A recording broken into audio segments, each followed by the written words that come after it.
Basketball. It's a big business. Hundreds of millions of dollars are spent on it every year, from the apparel and licensing deals to player endorsement deals to, you guessed it, video game deals. It's practically a tsunami of money for anything involving the sport. And what's more iconic in the history of basketball video games than the beloved NBA Street series? Nothing.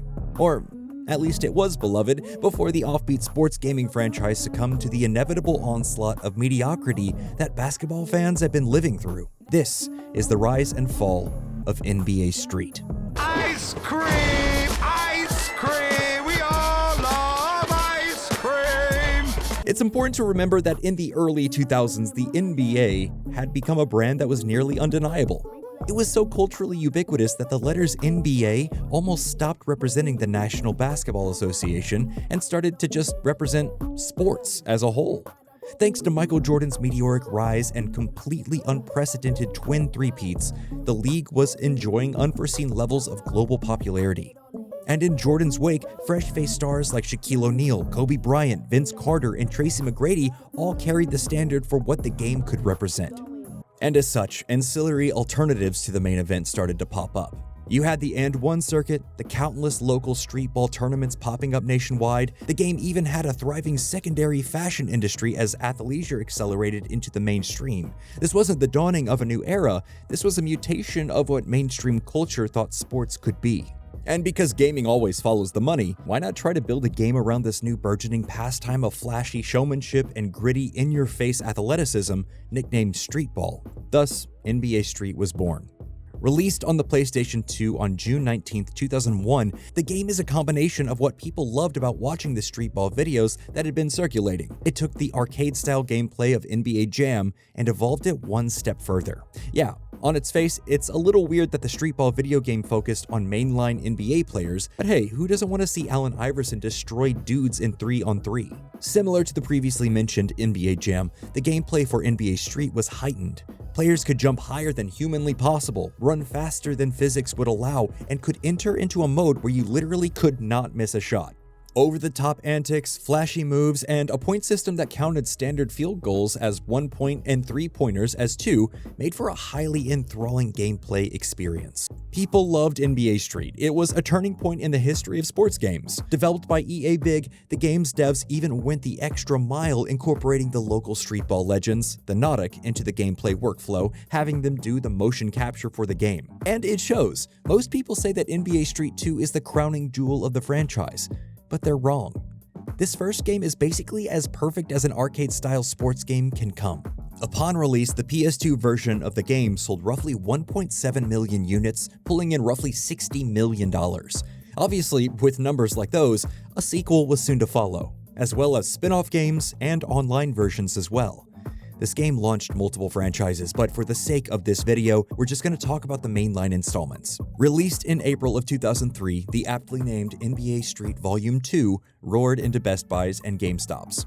This time the game is the same rough structure, but featured 4 new alternative play modes, the ability to earn points and unlock retired legendary players like Larry Bird, Julius Erving, and others, as well as smoother controls. In an odd turn of events, this structure of taking players from different eras would allow the player to select the 85 Bulls Jordan, the 96 Bulls Jordan, and the Wizards Jordan as their 3 players simultaneously. Nothing says immortality like not 1, not 2, but 3 Michael Jordans on your team. The sequel did very well on release, receiving widespread acclaim.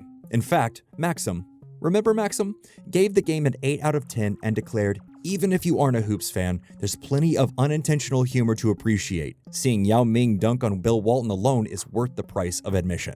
As previously mentioned, this is the game most fans love to extol the virtues of. Whenever the NBA 2K is garbage now conversation crops up online, you can be sure you'll see at least one guy in the comments proudly proclaiming that gaming peaked with the release of NBA Street Volume 2. Then, February 8th of 2005 saw the release of NBA Street Volume 3. The game features Baron Davis of the New Orleans Pelicans on the cover, and that tells you just about everything you need to know right there.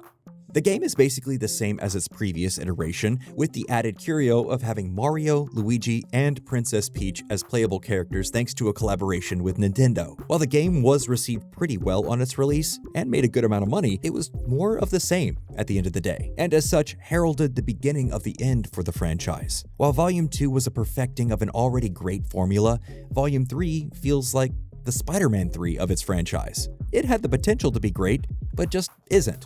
After a PSP port of Volume 3, which was renamed as NBA Street Showdown, was released, the fourth and final installment of the mainline franchise was released on February 2nd, 2007. NBA Street Homecourt features Carmelo Anthony on the cover in a very strange Photoshop job. Either make art of the dude or get an actual photo of him dunking. Come on, guys. What is this weird Frankenstein's monster of Melo's head that's 8 times too large for his body for some reason? And that issue right there underscores just about every problem with this game. It's almost what you want across the board. The big selling point this time is the Homecourt Challenge mode, where you get to take a shot at NBA giants on the court they played on growing up. Home to West Coast streetball is cream of the crop. Yeah, we're Venice Beach. We ball the best out here in the West. And while I'm sure there's a version of this idea that's great, the one that ended up in the game pretty much sucks.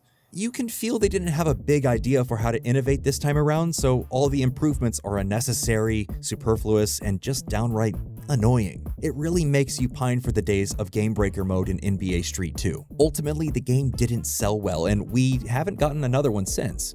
And at this rate, we probably won't. There was an era where sports games like these were the most popular games on the market. They dominated both the arcade world and the home console market. They enraptured fans for countless hours, giving them hours of beloved memories and entertainment. But now, not so much. The NBA Street series has all but faded into obscurity, replaced by the endless barrage of 2K remakes. We can be honest about it, right? We're stuck in a cycle of the same boring sports games year after year. No real improvements, random modes no one really touches, and slightly refreshed rosters. That's not worth a new $70 a year, right? It can't be. And that's to say nothing of the fact that these games are striving for the most boring version of wish fulfillment. They're dead set on replicating what the actual experience of playing an NBA game is, not a heightened or exaggerated gaming experience that's designed to make the player have fun. NBA Street occupies a very specific time and place. It existed due to a nearly unprecedented level of popularity that the NBA was enjoying at that time. This game just simply wouldn't get the green light from the bean counters in control of the purse strings. I mean, there is a spiritual sequel set to be released in 2026 titled NBA The Run, formerly The Run Got Next, which is a 3-on-3 streetball game made by many of the people who were involved in NBA Street, but that's neither here nor there. The reality of the situation is that EA isn't putting money into another street game. They don't care. They only care about the bottom line. And they already have the market cornered with the 2K games.